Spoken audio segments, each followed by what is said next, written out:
boa noite, pessoal. Tudo bem com vocês? Sou o Rafa do canal Concorda com Rafa e o tema escolhido do dia, O Gambito da Rainha.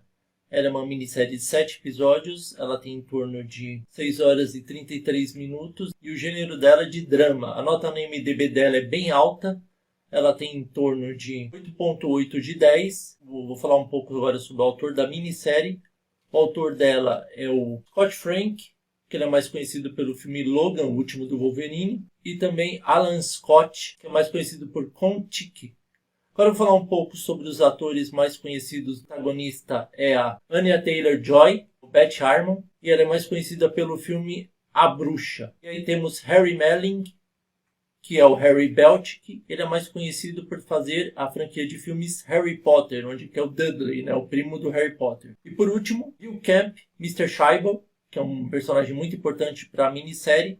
Ele é mais conhecido pelo filme do Coringa. Agora eu vou falar um pouco sobre a série, o que eu gostei, o que eu não gostei e minha nota final, tá? Mas antes de eu começar, se você gostou do vídeo, dá um joinha para fortalecer o canal. Não se esqueça de seguir o @concorda com Rafa no Instagram, no Facebook e no YouTube. Então vamos falar dessa famosa minissérie que todo mundo está comentando e por isso eu decidi assistir ela, né? Até um amigo meu me indicou. Um monte de gente estava falando para eu assistir essa minissérie, então eu fui lá assistir em 2 dias a minissérie do Gambito da Rainha. Ela tem esse nome diferenciado porque é uma jogada num xadrez, tá? Já que a série é focada em xadrez, em xadristas, as pessoas que usam bastante a cabeça. Então vamos lá contar a história um pouco da Beth Harmon. Quem é Beth Harmon? Beth Harmon é uma menininha de 9 anos que estava com a mãe no carro, onde que a mãe dela sofreu literalmente um acidente e ela saiu do carro sem ter nenhum arranhão, que foi um verdadeiro milagre. E aí ela é mandada para um orfanato. No orfanato ela conhece a Jolene, que é uma menina afrodescendente que ensina ela a tomar a pílula verde mais tarde, porque eles recebem 2 pílulas que são consideradas vitaminas, mas de vitamina não tem nada. A verde é um sedativo e a marrom parece que é uma vitamina, não explicou de fato o que é. Então aí o que acontece, pessoal? Ela começa a fazer uma prova, a professora vê que ela foi muito bem, parece que achou uma prova de matemática, e aí ela pede para a Beth ir lá bater os apagadores, pessoal. E aí ela vai lá, bate os apagadores, vê um senhor de idade jogando um jogo num tabuleiro e fica admirada com aquilo. E a primeira vez ela só olha, e aí várias outras vezes ela vai voltando para limpar o apagador e vai tentando comunicar com esse senhor de idade. E aí aos poucos ele vai se comunicando com ela e ela fala: posso jogar isso? Ele disse em 1961, tá, pessoal? Ele fala assim: é xadrez, mas isso é só para meninos. Meninas não podem jogar, e que já tinha um enorme machismo. E aí ela fala: deixa eu tentar. E aí ele vai ensinando todas as regras para ela e aí ele vai vendo que ela é mais dotada do que ele imaginava. Ela é uma primogênita, pessoal, onde que ela consegue fazer coisas que nem adultos conseguem.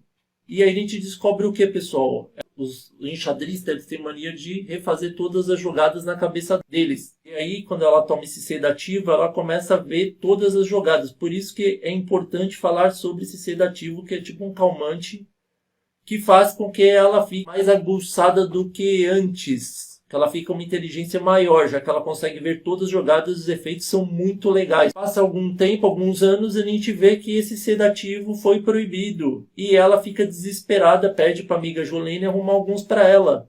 Ela arruma algum para ela, só que aquilo não era o suficiente. O que ela decide fazer? Quando eles estão vendo um filme de Júlio César, ela decide escondida, ela rouba uma ferramenta do Mr. Scheibel, vai lá e vai tirando os parafusos, pega o pote, pega alguns comprimidos, põe no bolso, põe um monte na boca. E aí o que ela decide fazer? Ela decide levar o pote junto com ela de vidro. O que acontece? Ela passa mal, tem uma overdose. Antes disso, o Sr. Scheibel tinha convidado ela para ela pertencer a um clube de xadrez. E aí ela até pediu licença para a diretora, e aí ela pediu apoio. E depois disso que tudo acontece, ela perde o apoio e acabou o xadrez na vida dela. Já que ela ia começar uma carreira enxadrista.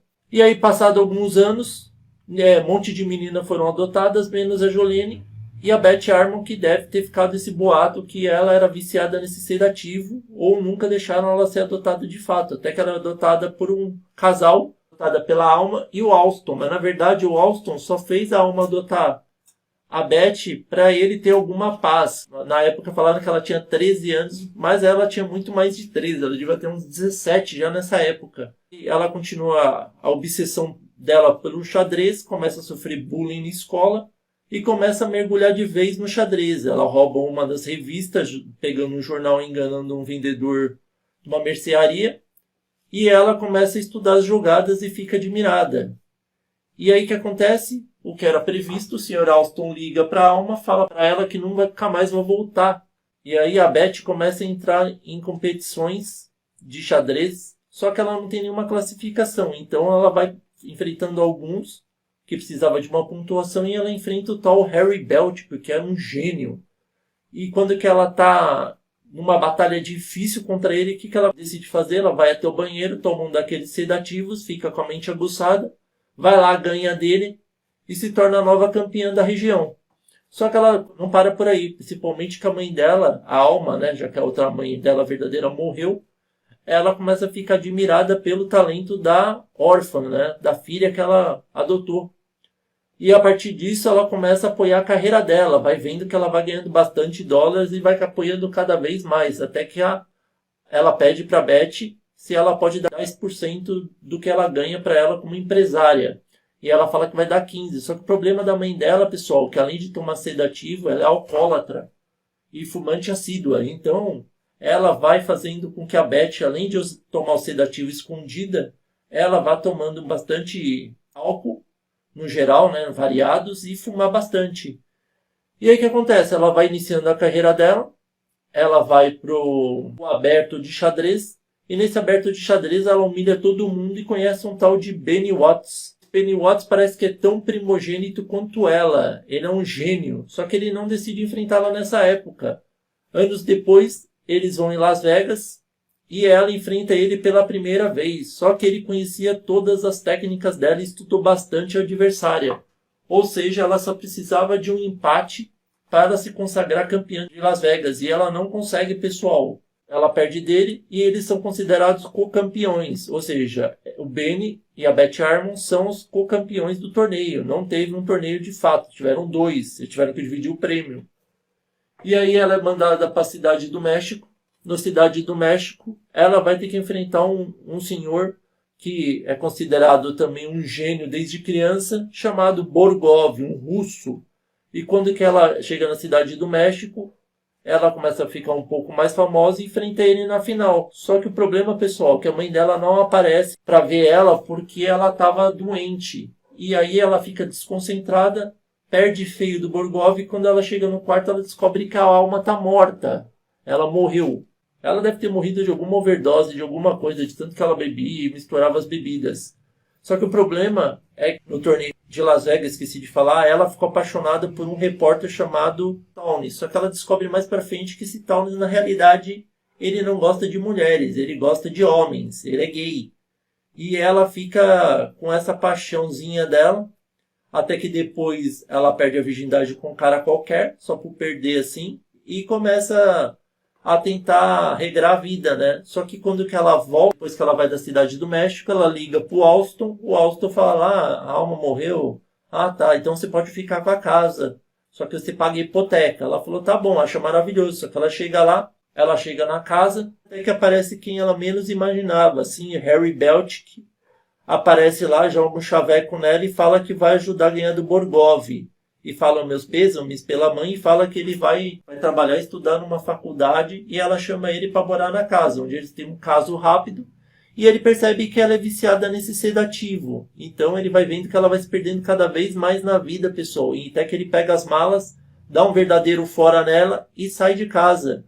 Quando a Beth está perdida, o que acontece? Ela vai estudando todas as jogadas dos enxadristas mais famosos do mundo, vai aprendendo e vendo que ela não é tão perfeita quanto ela imaginava, porque ela ia no ataque com tudo. O Borgov e o Benny jogou na cara dela que ela não era tão perfeita quanto ela imaginava. O Harry treinou ela vai para o campeonato nos Estados Unidos, onde quem ela enfrenta, pessoal, quem que você acha que ela enfrenta? Claro, Benny Watts. Só que no dia antes de eles se enfrentarem, eles fazem um xadrez rápido, onde que o Benny ganhou dela várias vezes, ganhando $5 a cada vitória. E ela achou que ela ia perder de lavada dele. Ele é invencível, ele é um gênio, ele é muito melhor que eu. E ela continuando tomando um remedinho lá e vendo no que ia dar. Mas nem o remedinho estava resolvendo contra ele, só para você ter uma ideia. E aí o que acontece? Ela enfrenta o Benny, consegue vencê-lo porque ele era melhor no xadrez rápido do que ela. E quando ela vence o Benny, ela consegue uma vaga para Paris para enfrentar de novo o Borgov. E depois ela ia para a Rússia logo em seguida, porque quem ganhasse o campeonato dos Estados Unidos conseguia uma vaga para disputar como melhor enxadrista do mundo. O Benny vê que ela tem potencial e fala, não, vou treinar você para ganhar do Borgov. Ela vai para Nova York, acho que ele tem grana, mas na verdade ele não tem grana alguma. Ele chama uns amigos, ela vai jogando xadrez rápido e vai ganhando de todo mundo, humilhando, mostrando que ela está adquirindo algo que ela nem imaginava. E aí ela tem um caso rápido também com o Benny, e ela conhece a Cleo, que é uma modelo internacional, apresenta ela e ela fica admirada por ela, onde mais para frente a gente descobre que ela perde do Borgov em Paris por causa da Cleo, porque ela se embebedou e não se concentrou. Até o Borgov foi gente boa e ia deixar ela ganhar numa jogada, porque ele viu que ela não estava bem, ela tomava só água, estava numa ressaca gigantesca. O que acontece? Ele deixa ela ganhar, ela não aceita e fala, não, eu desisto. E aí o que acontece, pessoal? Ela se joga de vez no buraco, vai enchendo a cara, vai fazendo um monte de coisa, vai ficando bêbada cada vez mais, vai mergulhando de cabeça no vício. Ela liga pro Benny e fala, tô precisando de dinheiro para ir para a Rússia porque eu perdi o meu financiador da viagem, porque era um negócio de católico, e ela falou que não tinha nada a ver com enxadrista. Assim, pessoal, a religião não se mistura com a ciência de exatas, essas coisas. E aí ela fala que não, e aí ela perde todo o apoio, até que digamos, um anjo aparece na vida dela, que ela menos imagina. Ela abre a porta e encontra quem? A Jolene, aquela amiga dela da infância dela no orfanato, falando que o Mr. Scheibel morreu, o Sr. Scheibel. E aí elas vão no velório dele, não tem ninguém de interessante, ela decide ir até o porão onde que ele ficava jogando com ela. E ela descobre o que, pessoal? Que ele recortava e colecionava todos os feitos que ela tinha feito. Ele era o maior fã dela, mesmo ele ficando bravo que ela usava aquele remédio o tempo inteiro e quase morreu por causa dele, roubando no orfanato. E aí a Jolene fica com dó dela porque ela não tem o dinheiro para bancar, porque o maridão da alma, que é o Alston, veio pedir a casa de volta, onde que ela teve que comprar a casa, ficou com pouco dinheiro, e como que ela ia para a Rússia se ela precisava de mais de 3 mil? Aí a Jolene decide que ela tinha juntado dinheiro, decide emprestar para ela e falar, quando você ganhar, você me devolve o dinheiro. Apoia a amiga, mostra que também estava de olho na amiga. E ela vai para lá. Quando ela vai para lá, ela enfrenta o Borgov na final. Ela começa a fazer uma partida disputada, ela não usa mais aquele remédio, ela decide largar o vício de vez, que ela vê que isso está prejudicando ela, de vez ajudando. E aí que o Borgov faz, ele viu que estava difícil a partida, ele decide adiar para criar uma técnica para derrotá-la de uma vez por todas e humilhá-la. Só que quando ela menos imagina, o Taunis aparece, ela conversa com ele, né? Ele faz café, revela para ela que de fato ele é gay e estava com vergonha de falar para ela. Isso para a época era humilhante, né? E o que ele faz, pessoal? Ele atende o telefone e quem estava no telefone? Só o Mike, o Matt, o Benny e o Harry dando dicas de como ela vai ganhar do Borgov. E ela vai anotando tudo, que é uma das coisas mais geniais da série, né? Mostrando que quanto eles são rivais, mas no fundo eles se ajudam para ganhar de outra pessoa. Eles estavam apoiando muito ela. Isso que o Benny já tinha mandado ela para aquele lugar antes, pelo fato de ela não procurá-lo mais, né? E se afundar nas bebidas. Voltando à partida, ela vai enfrentar o Borgov. Quando ela enfrenta o Borgov muda a técnica dele e acaba com a jogada dela. Ela pensa, pronto, me ferrei. Até que um milagre acontece, pessoal. Lembra quando ela tomava o sedativo, ela via no teto as peças se movendo e todas as jogadas se formando? Pois é, acontece a mesma coisa. Ela consegue, sem o sedativo, criar a jogada perfeita, vencer o Borgov. Primeiro ele pede se ela quer um empate. Ela fala, não aceito o empate. E aí ela derrota ele, se torna a enxadrista campeã mundial. E aí tem uma cena que é muito legal, né? Porque ela tinha ido com segurança, que foi a única coisa que o governo cedeu para ela, com medo que os russos tentassem matá-la.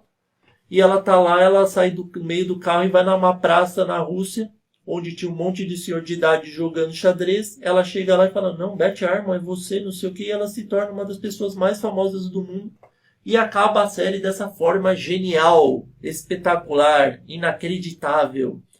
Então assim, pessoal, o que eu gostei e o que eu não gostei da série, pessoal, não tenho nada para relatar o que eu não gostei. Pelo contrário, o que eu gostei, eu achei uma minissérie surpreendente.